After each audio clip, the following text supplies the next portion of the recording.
dilema etika atau rujukan moral? Baik, dilema etika yang namanya dilema ya, berarti ada dua hal yang sama-sama penting, sama-sama mendesak mungkin ya. Jadi kita ada di persimpangan jalan nih. Jadi mau kesini dampaknya apa, mau kesini dampaknya apa. Kalau rujukan moral memang biasanya lebih kepada satunya positif, satunya negatif. Jadi bagaimana kita mengambil keputusan harus lihat sumber masalahnya dulu, gitu. Apakah dua-duanya memang berdampak positif, apakah salah satunya berdampak negatif. Itu sih untuk mengidentifikasinya. Oke, baik. Jadi dampaknya ya. Iya, dampaknya. Baik, untuk yang kedua, selama ini bagaimana ikut menjalankan keputusan di sekolah, terutama untuk kasus-kasus di mana dua kepentingan yang sama-sama benar atau sama-sama mengandung kepentingan dan kebajikan. Selama ini ketika saya berhadapan dengan dua hal yang dilema etika, sama-sama benar atau sama-sama punya kebajikan, saya akan lihat dampaknya tadi, dampaknya mendesak tidak. Mana yang lebih mendesak gitu dampaknya. Kemudian bisa juga dampaknya meluas atau tidak. Mana yang lebih luas dampaknya, sementara ada satu yang lebih kecil lingkupnya, mungkin saya akan lebih mencari yang dampak positifnya lebih luas gitu, supaya tidak salah nanti ketika terjadi pengambilan keputusan itu, kita tidak menjadi bumerang untuk kita, sehingga lebih tepat lah kalau diambil keputusannya. Oh baik, berarti itu cenderung melihat dampaknya, apakah lebih luas, lebih baik yang mana gitu ya. Baik, untuk berikutnya, langkah-langkah atau prosedur seperti apa yang Ibu lakukan selama ini dalam pengambilan keputusan? Langkah-langkah biasanya sih tidak letter text harus seperti apa gitu. Tapi paling tidak ketika saya menemukan satu masalah, saya akan cari sumber informasi. Saya cari informasi sebanyak-banyaknya, kemudian duduk bareng dengan orang-orang yang kompeten di bidang itu, kemudian kita saling sharing, musyawarah seperti apa nih keputusan sekolah, karena apa yang saya putuskan tentu bukan pribadi saya gitu, tapi ini adalah produk sekolah gitu. Berarti saya harus melibatkan orang-orang yang berkepentingan di sekolah itu gitu. Seperti apa keputusannya itu kan membawa dampak kepada sekolah itu sendiri. Jadi itu cenderung pertama adalah langkah awal dan mengumpulkan data gitu ya. Setelah mengumpulkan data, mengkomunikasikan kepada pihak-pihak terkait dan membaca bagaimana apabila langkah keputusan itu diambil dampaknya buat sekolah, terutama jadi prioritasnya. Hal-hal apa saja yang selama ini Ibu anggap efektif dalam pengambilan keputusan pada kasus-kasus dilema etika, jadi kasusnya benar sama benar. Langkah efektif apa yang selama ini Ibu sudah lakukan gitu? Kembali seperti tadi, jadi untuk mengambil keputusan itu saya harus melihat permasalahannya dulu. Kalau tadi dilema etika berarti sama-sama penting, sama-sama benar. Saya akan lihat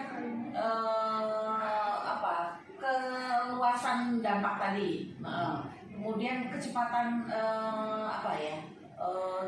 waktu, mana yang lebih mendesak. Kalau ada yang lebih duluan mendesak kasus A, berarti ini dulu yang dimenangkan gitu. Kemudian itu tadi dampaknya yang lebih luas, mana lebih positifnya, itu prioritas berikutnya. Baik, berarti kepada dampak dan krusial kasus ya. Betul. Jadi ke sana selama ini cenderung efektif. Selanjutnya, hal-hal apa saja yang selama ini merupakan tantangan Ibu dalam pengambilan keputusan pada kasus-kasus dilema etika? Tantangan itu kalau informasi yang didapat minim, itu jadi tantangan banget. Kemudian datanya juga tidak ada, nah itu juga jadi persoalan ya. Bagaimana kita mau mengambil keputusan kalau kita tidak punya pegangan gitu. Berarti itu tadi datanya minim, kemudian semacam payung hukumnya lah gitu ya. Payung hukumnya itu harus ada, kalau tidak ada kita bingung juga gitu. Kalau khawatir nanti akan berbalik kepada kita. Bumerang.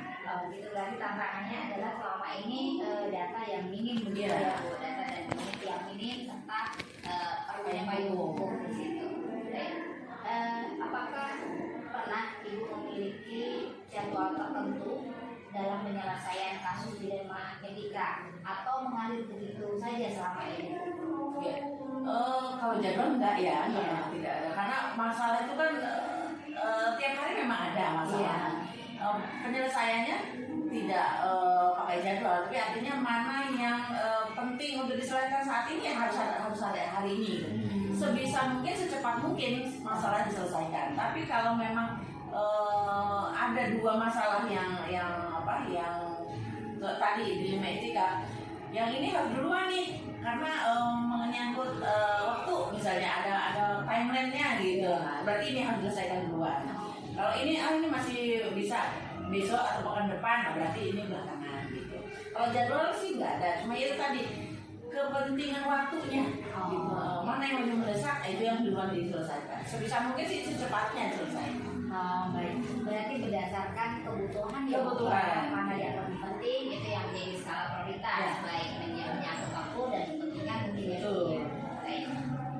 Selama ini dalam ibu mengambil keputusan, adakah orang atau faktor-faktor yang mempermudah atau membantu ibu dalam mengambil keputusan yang berupa dunia etika, mungkin teman sejawat, ataukah lingkungan, ataukah pihak manajemen, gitu barangkali Bu? Karena kita ada di sekolah, tentu kita yang tahu masalah itu yang ada di sekolah. Berarti saya akan melibatkan manajemen kalau lahir, terutama sekarang sudah ada Kasubag, berarti Kasubag juga saya dudukkan bersama. Kemudian kita saling sharing pengalaman masing-masing. Kalau ketemu begini, dari bapak seperti apa penanganannya, kalau dari ibu seperti apa. Jadi kita cari ambil yang paling formula yang paling pas, yang paling efektif gitu untuk penyelesaian kasus. Berarti ibu selama ini memiliki faktor pendukung yaitu support system ya? Ya, manajemen maupun orang sebagai rekan kerja.